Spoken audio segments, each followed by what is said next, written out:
దిగులు పడద్దు.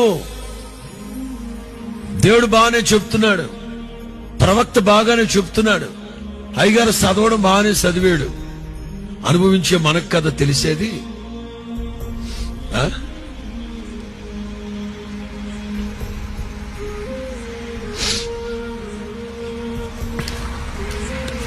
ఆ మార్గంలో వెళుతున్న వాళ్ళకి తెలుస్తుంది ఆ బాధ.